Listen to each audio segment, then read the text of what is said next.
at 172 centimetres tall. She's described as a physical athlete. She wears the number 16 for the Sandringham Dragons. The daughter of Rob and Alison and the sister of Will, sometimes the walker of Whiskey the Brave. She averages 7.5 tackles per game. Described as a defensive machine, she sprints the 20-metre in 3.16 seconds. She runs a 2 kilometre in 7 minutes, 55 seconds. She won the Port Melbourne Colts Under-18s Best and Fairest, the Sandringham Dragons Under-18s Best and Fairest. She won the Vic Metro Coaches Award for 2023. She won the Barradine St John's District Public Speaking Competition in Grade 1, and she won the Allianz Francais French Public Speaking Contest in Victoria in Grade 4. So let's make welcome Issy Bacon. Izzy, welcome. Thank you for having me, Alan. Welcome to the show. I get excited about cool. the pump up, the pump up stuff. Love Izzy, that. welcome. Thank you for joining us on the show here. Let's start with right away from right now. Yep. It's we're in December. For those that do know or don't know, on the 18th, Monday the 18th. Yep, 18th. AFLW draft. Yep. And you are sitting in that. I am, and it is unreal. I can't believe it's right around the corner. I have to pinch myself just to realise that I actually am in the draft, and I'm very excited but so nervous. What's happened this week? Let's go through from Monday through to today. What happened on Monday? The VCE results, they came out. What happened Tuesday? Tuesday I had a second interview with Dees in the morning at Dundas and Fawcett. Yep. Cafe. What else happened on Tuesday? Then I had to drive down to Geelong and go for my Ps. Luckily, I passed. And you got your Ps? I got my Ps, so I was so relieved with that. And then Wednesday had a second interview with Carlton down in Icon Park. Yeah. And then Thursday, yesterday, had a second interview with Tigers at Punt Road, and then second interview with North at Arden Street. And then you're sitting here today doing a potty, and it's just 5 days. Yep. And then you've got the weekend. Anything on the weekend? Oh, I actually have a second interview with Hawks Saturday morning. Yeah. And then probably going to Chatty with Mum, do some Chrissy shopping. I really need to do Which that. is probably most stressful. Out of all of it, it's probably the most stressful. And then Sunday, I actually have like a little gals miss with my friends at a friend's house. And after that, just preparing for draft night. And that's just the last 6 days we're talking about. That's from Monday to Monday, 7 days, right? Yeah. There's a lot more that's happened before that. Yeah. Last week, where were you last week? Just doing pre-season for Sandy. But the week before, I was in Noosa for schoolies. Well done. But how old are you now? 18. So year 12 this year? Mm-hmm. Wow. Like, gives me goosebumps that you're doing so much in this space. Before you even played it, when did you love footy? Swans won the granny in 2005, and I was born in 2005. So that's probably when I started loving it, even though I had no clue what the sport was. But, just loved it ever since we started watching footy and started playing under 12s. So I found more love for it then, but I kind of chose to play basketball and head in that direction. What was the first sport you played? Skiing, actually. Skiing? Yeah, because we moved to Vancouver for 5 years when I was Just one. as you do? Yep, as we do. Mum and Dad worked on the Vancouver Olympics. Wow. Yeah, and learnt how to ski when I was 2 years old. So on the slopes basically every single day. So fun, even though I don't really remember all of it, but it was fun. Let's go back to the Barradine St John's Public Speaking Awards, Grade 1. Do you remember any part of that at all? I remember all of it. It was actually quite traumatising for me because I was very nervous, and leading up to the public speaking, I was stressing out because I didn't see my granny. She wasn't in the crowd. Oh, wow. And I was like, I can't start without her. Wow. And they were calling my name up, and I was like, no, granny's not here. And I was starting to cry. And it was in a church, and I'm like looking, and I can't find her. And then she just pops her head up, and she's like, I'm here. And then you're like, yep, let's do this. And I can't remember what the poem was about. It was maybe astronauts and in space, but it went really well and got the award. Well done. I mean, you think about it too, there's adults that I know that just cannot speak in public at all. In grade 1, you've decided, I'm going to do this, I'm going to read this poem, and I'm going to do it in front of all these people. At such a young age to have that level of confidence. I know, it's crazy. I don't know. Yeah. I can't believe I did it either. Like, But then, honestly. but then that's grade 1. And in grade 4, you win the French award for something as well? Yep. Another poem that I had to recite off by heart. In French as well. It was about a crow. That's all I remember. But that was in front of more people. Wow. At the that little French theatre in St Kilda. I'm not really sure what it's called. Allianz Francais. Yeah. That was in front of school teachers that I knew, other school students, teachers, families, everyone. So you think about that too, like grade 1 and grade 4 now speaking in French. There's a level of confidence there that you already have. Where do you think you found your vote of confidence? Or where do you think you got your confidence from? I think mum and dad. Yeah. They're confident people, but they're very humble, and they have selflessness, and they're ready to speak their mind, but they know the boundaries and they know how to engage with people. And obviously just watching that helped you I think so. progress into that piece. Yeah. So you go from grade 1, grade 4, and once again, you're doing things that most adults dislike completely out of the fear of judgment from all these other people. I love the story about you not being able to start without your granny. She's like, I'm here. I'm like, let's go. We can do this now. Yeah. What was your first love? What was your first love? What was your first sport that you loved? I think basketball. Yeah. I played like domestic play ball basketball when I was younger, but I was also playing netball at the same time and doing cross country and athletics. And I actually played cricket for 1 year. Wow, Mum would have loved that. She loved it, but she kind of hated it at the same time because it's just standing around for so long. And as a spectator? Yeah, as a spectator. And we played that in year 3, and we weren't the best team, but it was quite fun just with school friends. Yeah. But I think it would be basketball. It was my favourite sport growing up.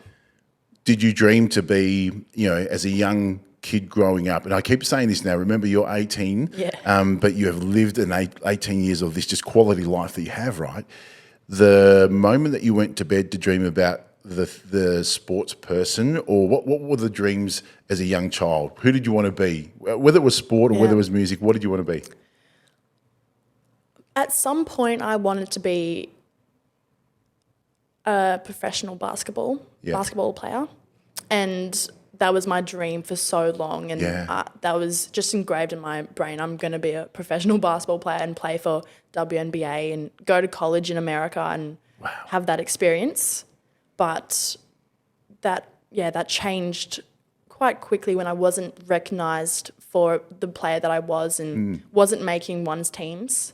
I was in the twos teams for probably the last 4 years of my basketball career, and actually when I first tried out for Melbourne Tigers, I wasn't selected for the team. It was like the bottom 14 Sixers. That was the bottom team of the under 14s, and so my coach Ange, she actually put me on as a train-on player, just to train on, so the 11th player, and that's all I thought I was going to do.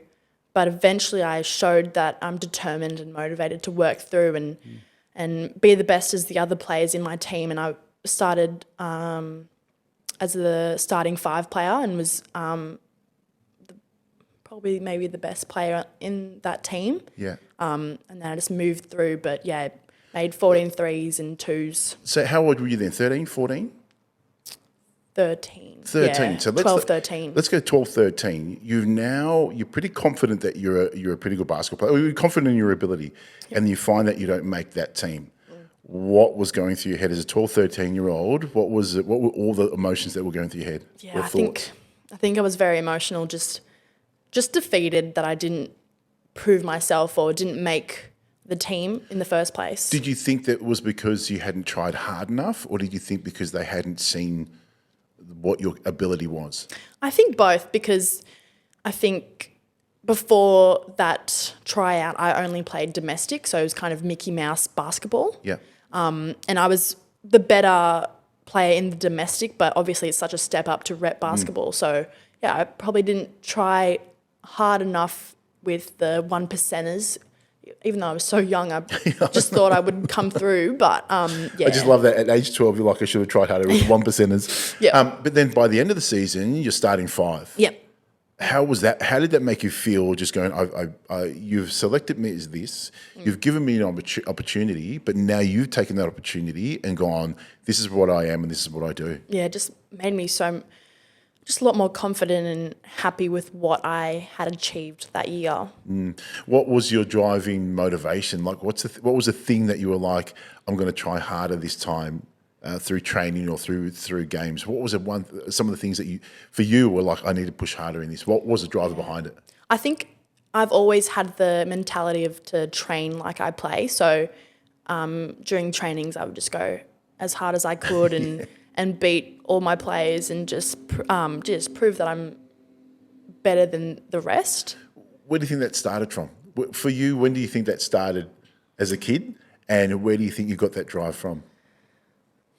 Probably at a young age. Just I've always been so competitive, so it's probably skiing on the slopes in Vancouver, but playing netball, basketball, all the sports, just trying to be competitive and be the best. I watch you and your brother play in the pool, and I tell you what, sometimes Will probably helps. Exactly. Yeah. So let's go into you're playing a bit of basketball, but also cross country as well in athletics. Basketball to cross country is a very big different sport. Yeah. Like what was the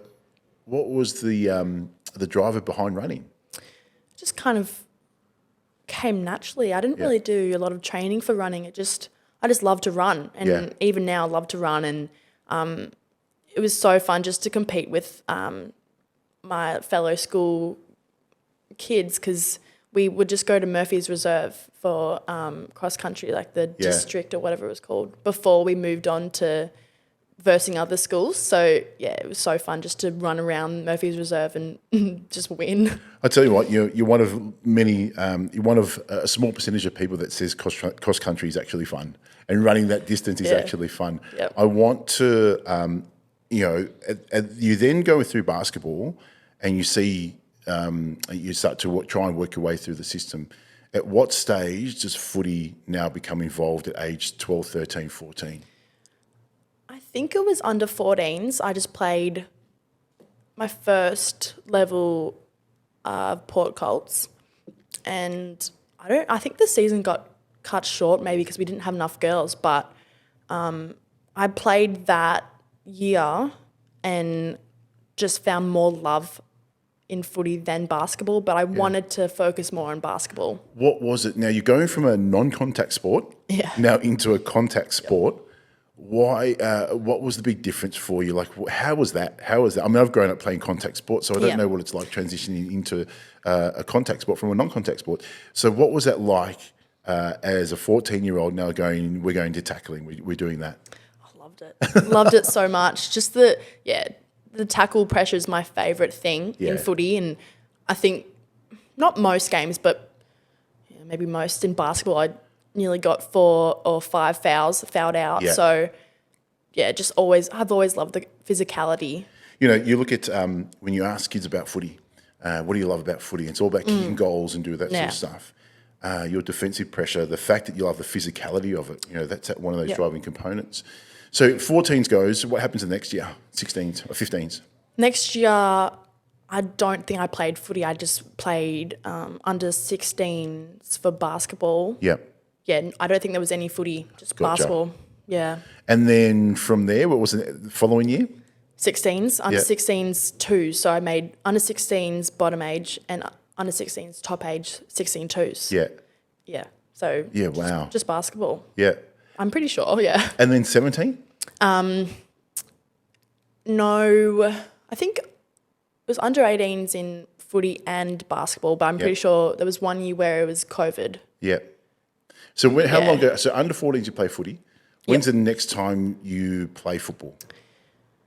Under 18s. Wow. I think it was last year. Yeah. Wow. Yeah. Hold on a sec, like goosebumps. So last year's the second time you play half a season in under 14s, it gets called off because you don't have numbers. Yeah. Then you start playing again footy last year. Yeah. And on Monday you're sitting in the AFLW draft.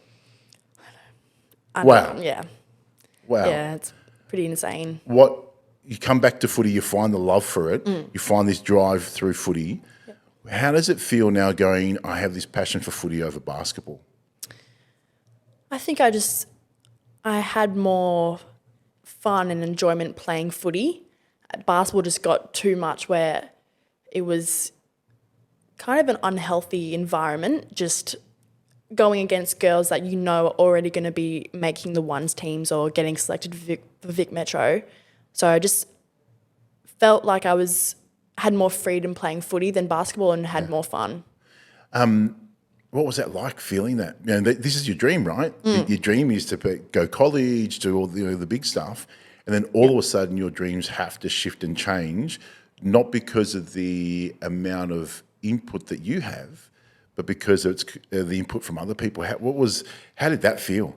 It was kind of just a wake-up call, I guess, just realising that basketball is no longer for me and that I can take footy to the next level, but I didn't really realise that I could take it to the next level because I wasn't recognised for Sandy Dragons at that stage last year. It was only up the very end of the year that I was recognised and invited to try out for Sandy. So the back end of last year? Yeah, I'm pretty sure. Wow. I think, yeah. Yeah, because pre-season started last year around this time. So you come out of basketball where you're feeling the pressure, and once you feel the pressure in sport, it's no longer fun. You get to footy and they're just wrapping their arms around you and you're lapping up all of this energy that's around you in that space. You go off and you play at Colts and then you get invited to go to the Sandy Dragons. Yes. What was that like, receiving that information that you're now being invited? I guess it was just the same as getting selected for Melbourne Tigers and just finally being recognised for another sport as well, and kind of just take that Melbourne Tigers in a nice way, but just finally having another sport where I can prove myself. It's so interesting to say things like that, and I tell you what, footy's going, come this way. Yeah, Tigers, exactly. Basketball, if you don't want it, we'll have her. And that's what they do. I think footy, juniors footy they promote themselves and they get players that have had a rough time playing basketball, especially rep basketball, and they welcome players with open arms and come join footy. It's fun. It's enjoyable. And that's that element behind it of sport is it's got to be enjoyable for all levels, no matter where you play. You can be on the biggest money in the world, but if you don't like your environment, you don't like your sport, you're not going to enjoy it. Yeah, you can't have fun. You're not going to perform at that higher level. Yeah. So you go into the Sandy Dragons. You're partway through the season. What are you starting to feel? At what stage were you? Actually, let me rephrase that question. Let me ask you this: what was it like the first session? The first session was very nerve-wracking because there were other girls my age that have already been in this program for 2, 3, 4 years. Ah, gotcha. So they already knew each other and they knew some of the coaches, and we got a new coach this year, Martha Cantwell. She's great. Love her so much. But yeah, it was the very first session.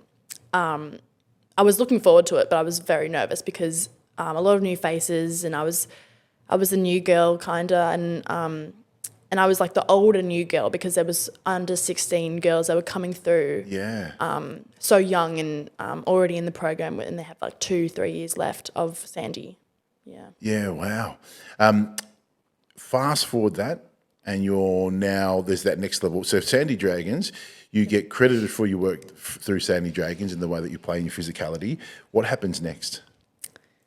So we get the call up for selection of Vic Metro tryouts. Yep. That was probably mid-season for Sandy, and I actually had no clue that I was going to be selected for the tryouts. I didn't think I had it. I didn't think they would recognize me for that. Did you think you had it though? Did you think you had the ability to go further? I think I did, but I thought that there were other girls that were going to go in front of me, and there's already girls that have played Vic Metro for 2 or 3 years. Yeah. So that was a relief, and that made me more confident. But also going into the tryout, I knew that I had to step up my game because just so many talented girls. So what was the tryouts like? What happens in the tryouts there? So I don't know how many girls. I think there were 40 girls that are top age and bottom age, I guess you could say. And we got split into 2 teams. I think actually the night or 2 nights before the actual tryout, we had a Zoom meeting with the Vic Metro coaches, who are coaches from different Coates League teams. So Sandy, Northern Knights, Calder Caddons. And yeah, we had a Zoom meeting with them, and they said that bring your all, but play your game. And this is a tryout, so you got to step up, but also enjoy the process, because it can be like a once in a lifetime opportunity. So you have that Zoom, and it's bring your game, bring your A game, bring your all. What do you start thinking? I was thinking that I'm going to go out there and have fun and smile and enjoy the game that I'm playing, because that's when I play my best footy. But also I'm going to be a bit selfish and take it on and show the recruiters, I guess, that I want to be selected for Vic Metro. Do you remember much of the game? Yeah. Yeah. I think that was probably my best game so far. If you're going to have the best game, you give me goosebumps, Izzy. If you're going to have the best game, it's the game where they go step up your game, and you were like, you know what, this is the Beraldine, conversation, the St John's district stuff, where you're like, you know what, I'm going to step up right now, and you do that. It's that confidence. Yeah. Wow, that's your best game you've played so far. Yeah, I think that was June, and that was the best game that I played so far that year, and I just had so much fun. It's such a good game, and I remember seeing Mum and Dad in the crowd, and they were smiling, and I saw they told me after the game that they saw some recruiters around them too, so I was like, oh wow, like there's actually recruiters. Well, what was that like? So you've come off, and they said they've seen recruiters around. Is this even in your vocabulary? Is this even something that you're thinking of? No. And what did you think? Think about that. What did you think? Just wow. Yeah. I was actually so happy and relieved, because I knew that was a good game that I played, and I was fingers crossed that I was going to get selected for Vic Metro. Yeah. Yeah. And then you did. Yep. What was that like? Finally, finally, because I've tried out for Vic Metro for basketball, and never got selected, and it was just finally. The weight off my shoulders. I love that. I love that, because you say finally. Yeah. You're not excited because you're not excited because it's out of the ordinary. You know this is where you sit, right? Yep. You know deep down that you're Vic representative. You give me the sport, and that's where I'll be. And this is your I finally made it. Mm-hmm. Or you've finally seen my talent. Yeah, and actually, I remember the night when we received that email, it was after a Sandy training, and the girls that tried out for Vic Metro were also nervous as well. But just opening that email, all I said was finally. Wow. Yeah. Wow. And how old? Age 17? 18? 17? I was 18 at that stage, yeah. Finally. Mm-hmm. Yeah, finally. That's massive. Yeah. Yeah, we talk about, in this session, we talk about playing on the surface and then diving deep. This is the diving deep part, right? Why? I mean, we talk about the amount of effort you put in, but why finally? Just finally, I enjoy a sport so much, and I'm actually getting recognised for my skills and how I play the game, and as a new player to get selected for Vic Metro and kick out girls that have played Vic Metro for a couple of years and have been in the Coates League for a couple of years, longer than me, just finally. So you talk about that finally, which sits of that relief that you're being seen, right? Yeah. Which meant up until that point, you're sitting back going, can somebody see what I'm doing? Yeah. Yeah, and I think 1 or 2 weeks after that, GWS contact me, the list manager contacts me, and he tells me he wants to have a meeting with me with one of the coaches, and I actually thought it was spam. I thought it was I was like, what? I actually didn't reply back to him until the next day. Wow. And I was like, oh, It's actually legit. Legit. Yeah. What was that moment like? GWS, you see, I mean, you mentioned that you think it's spam. Yeah. Until you realise or get a response back from them. Yep. What was that like? I was shocked, really. In such a short amount of time getting selected for Vic Metro, and next minute we're on a Zoom meeting on a random day, I don't know what day it was, but with mum and dad next to me, and I'm meeting these recruiters from GWS, and they're telling me how much they have recognised me and they love parts of my game and are interested in me. What was that like hearing somebody say we've recognised you? Yeah, that was just like the finally moment, and just the relief and me understanding that I could be in contention for getting picked up by an AFL women's club. Yeah, wow. Then all the other clubs come. Yeah. Who else has there been? There's been Tigers, Yeah. D's, Hawks. You know, we love the Hawks. Yeah, I Lighties do. love the Hawks. I do. The Saners, North Melbourne, the Bombers, Pies. I should actually ask who hasn't approached you in that space. The Pies, who else? Doggies, Swannies, and I'm a Swanee supporter. 100%. What was actually? Let's talk about that. You're sitting down and you're watching all these clubs come through, right? And they're making the phone calls and making contact. Yep. And you know deep down you're waiting for that one.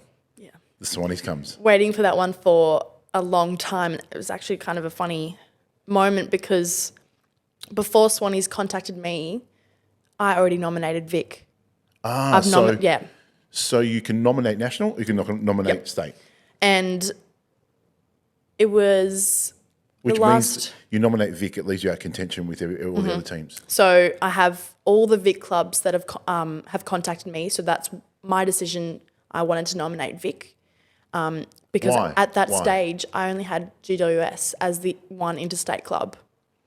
Wow. Yeah. Gotcha. And if at that stage I was talking to my manager and I was thinking, if I'm going to nominate national, I might not be picked up by any club, or I might be picked up by GWS, and that's the whole figuring out how to move, how to plan next year out with school and uni and leaving mum and dad and Will, and the saving up as well. But I just think I was so impressed with all the clubs that have contacted me, but I just think for the first year or two if I hopefully get drafted on Monday, just to save up and feel comfortable at that club and also go to uni.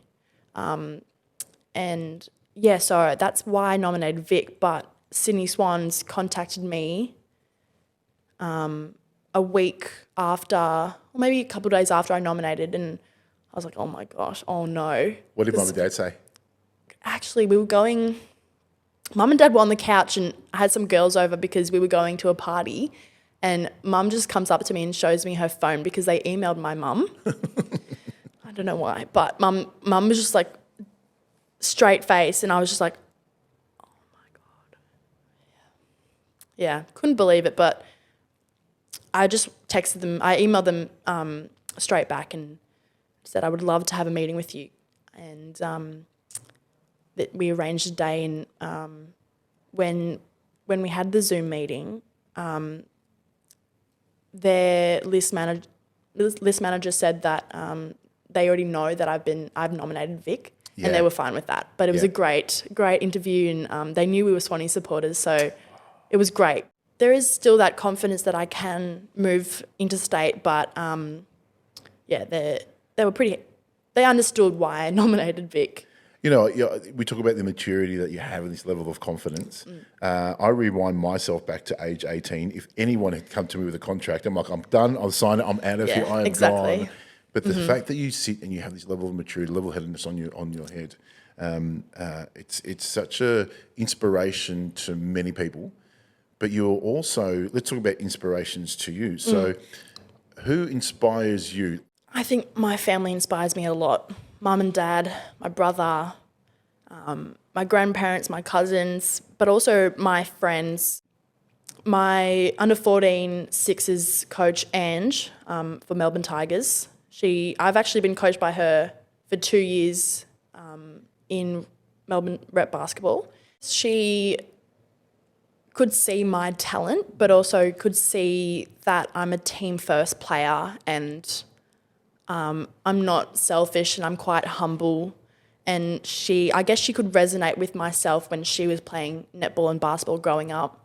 And I'm pretty sure, same like me, she wasn't recognised for her talent as well.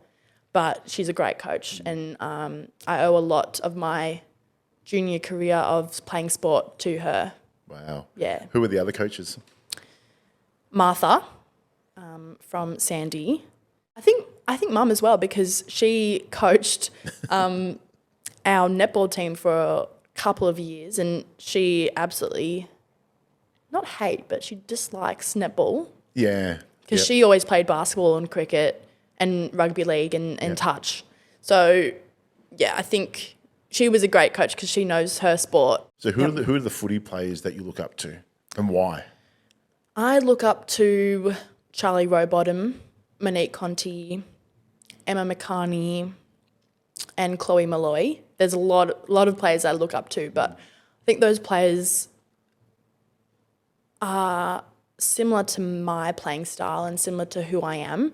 And I think that they are all humble and team first players, and they're not afraid to take the game on, but they've had, I guess, maybe a career where they've always been good at a sport, and they've been determined and motivated to push through and train hard and finally be recognised for how good they are. And yeah, they have similar attributes in footy, same as me.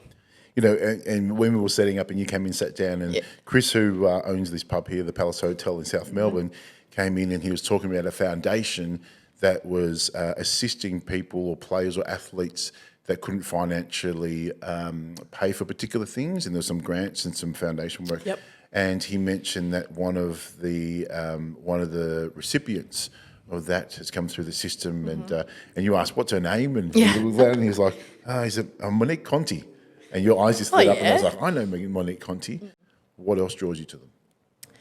They're all role models who have inspired myself, and I hope younger girls and boys to feel confident in the sport that they're playing and feel inspired to take their game to the next level, or whatever it be, maybe not sport, anything else. But I think they're very inspiring females, and they've definitely inspired myself. Have you sat and have a thought moment about the people that you've inspired? I definitely hope I have inspired others around myself, and I think I'm inspired by teammates, but I hope they're inspired by me as well, and they can see the hard couple of years through basketball, and inspired by my dedication to the sport and to the sport that I love. So yeah, I do hope there's others that are inspired by me. I tell you what, I have 3 daughters that are inspired by you, Izzy. There's that inspiration from your peers around you, but inspiration from these younger kids as well, not just girls, but some of the boys too. There are girls who will now follow your footsteps or inspire to be the Issy Bacons in that piece. I know you don't come from an egotistical space. This is that level of humility. How does that sit with you, knowing that people will follow you? Very honoured. I'm very happy that I have inspired your girls and other young athletes, I guess. And that's a huge accomplishment that I have wanted to achieve. And just grateful for that. I want you to think of a moment in your life that you remember, something that stands out in your life, that was a pivotal time in your in your life where you were like, wow, this had an impact on me. I think it would have to be the public speaking in Barradine. Just being able to actually remember the poem that I was meant to learn and being able to recite that poem, but also everyone's eyes were on me and they were engaged with what I was saying. It felt quite intimidating, but I think I loved the support around me and also the cheers after my poem and just the achievement and everyone seeing that achievement and just feeling the love. How do you feel once you finished it? Relieved. The achievement and the success and just winning that award as well. Going up against schoolmates that have always done the public speaking award at St. Joseph's Barradine. Let's talk about the combine. Yeah, let's talk about that. Yep. So what's you get that information, you now have to turn up with the best athletes. Mm-hmm. What's your mental preparation, physical preparation going into that? Yeah, so the physical preparation I did, I ended up doing some endurance training with a fellow teammate, Jessie Thomas, and her mum is an endurance triathlon coach and athlete. So we ended up going with her program and with other triathletes, and we did 2 runnings a week at Lakeside Track Oval and also at the Botanical Gardens. That was kind of like fartlek running to prepare for the 2K. But also on Wednesday, we also did a gym session, just focusing on the plyometrics and the strength for the vertical jump and the agility. But that was the physical preparation. The mental preparation, it was quite nerve-wracking because I know it means a lot to me. I'm not sure how much the combine means for the recruiters because they already see our year playing footy. So it was kind of because the 2K doesn't really matter in AFL and AFL women's because it just doesn't represent your Ks on field. Yeah. But I definitely wanted to get PBs for every single Well, let's have a look at that. 3.1 seconds in the 20 metre. Yep. 7 minutes 55 in the 2K. Yeah. Wow. How do you feel? Like that's speed and endurance, both at high level.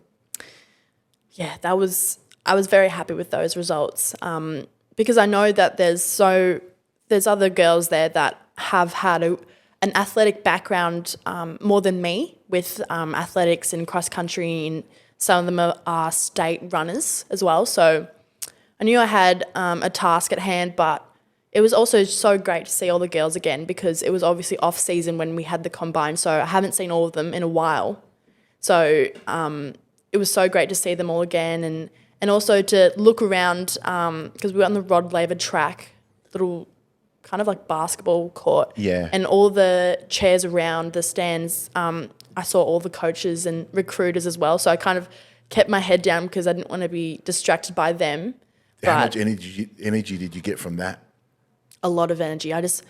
Especially doing the sprints and the agility, I wanted to beat everyone else and see and feel like they saw that competitiveness and just the ability to get a PB in the sprints and the agility and the jumps as well and the 2Kr. So, it was a lot of energy that they were bringing down, like looking down at us on the track. There's in your profile, they talk about some areas that need to be worked on in your kicking and decision making. I think they're talking about the ability to slow down, make the right decision, whether that's hand pass off to a teammate or kick to the right person, kick to the right target, also convert the scoreboard. Because at this stage, my kick isn't the best, and I normally just boot it down and hope to get that distance, but it's also to find a target and not rush with my kick and also get a score impact. Do you think that the decision making and kicking is intertwined? I definitely think it would help. I think it's also a lack of confidence to make the right decision. It's probably because I've played only 1 year of proper footy. So there has been the lack of confidence to actually take it on and have that attack aspect, because I quite often limit myself to the defense pressures, and that's always been the same for basketball, and that's probably why I wasn't recognised to make a ones or a Vic Metro team. So it's the lack of confidence, but I have improved on that, and it's also to drive my legs out of contest and really use that strength to attack the ball. Two components there, and I'll start with the leadership part, but I want to come back to the driving your legs. Yeah. The making decisions, I do a lot of work in leadership, and an exercise that I give them is there are two doors you pick, the red door and the blue door, and you've got 3 seconds to pick a door. 1, 2, 3, what door did you pick? Blue. Blue, fantastic, you've made a decision. Guess what? That door's now locked. Oh. That's fine. Yep. Because you made that decision, what's the next action? Go to which door? Red. 100%. Yeah. So making a decision, doing anything to start with takes you out of that level of not being able to do that confidence. It builds confidence to go, you know what? The next time I go, I'm going to go to the red door. Making no decision, that's where you sit there and go, gee, why haven't you made a decision? Make a decision, and you'll know if you kick long and it's wrong or whichever else, that, next time I get that opportunity, I'll now do this. The second part of that was, and you mentioned about the driving your legs, you have such strength in your hips and your legs. We went and watched one of your games. We pull up on the side of the road, we're watching you play. Yeah. Within 3 minutes, I'm saying to Kylie, I want her for rugby. The ability to be able to see something, to be able to take off before everybody knows what you're seeing, but then the drive in your hips, the power that you have through your legs, where does that come from? I think it comes from CrossFit. I actually did CrossFit when I was younger. I think it was year 4, year 5, year 6. Wow. Literally there was a CrossFit gym just across the road. Yeah. It used to be called Pure Movement, and I did CrossFit there with Mum, but there was also a program with other girls that I knew from school that were the same age as me, and we did CrossFit maybe every second, third day, and on the weekends as well. So wow. I think that's where all that strength comes from. I'm just going to show you a couple of pictures here. Yeah. And I want you to... Oh, my gosh. What's that one? That's Vancouver. Yep. What would you say to that little girl now? Don't give up. Yeah. Yeah. I think just keep on dreaming and just don't take no for an answer, and don't let your head down, and just do what makes you happy. One of my mottos that I love to stick by, even on the field, I write it on my tape that I have on my wrist, focus on the process, not the outcome. So don't dwell on the past, don't worry about the future, just stay in the present and focus on what you can control that day. Yeah, I do catch myself just being busy on the field. Yeah. But I think it's also when I think I look down and see those words when a goal has been kicked by the other team and we need to reset and look at the anchors and the blue brain and focus on the positives and not the negatives. And I think that's when I look down and see the process and understand that it's all in the process. And I think it's also, I see the words when I'm nervous and know there's some recruiters around the oval watching. So a couple of times. I've enjoyed every minute of this. Thank you. And, we wish you so much luck on Monday night. I know there's a lot of stress going around. Yeah. But is there a message to the world that you would like to give about anything? I think it's the message that I would tell my younger self. Just keep on dreaming about what you want to achieve in life, but also understand that there will be mistakes being made, and everyone learns from mistakes. So don't beat yourself up for something that went wrong or a minor inconvenience. I just think focus on the present and always try and be happy. Thank you so much for joining us. fingers crossed for Monday fingers night. crossed. With pick 13, the Richmond Football Club have selected Issy Bacon from the second. Oh no, it's not.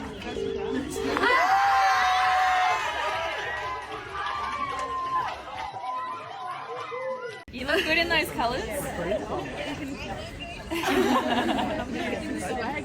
Summer Sessions is proudly brought to you by the Palace Hotel, 505 City Road, South Melbourne, where your dogs are welcome too.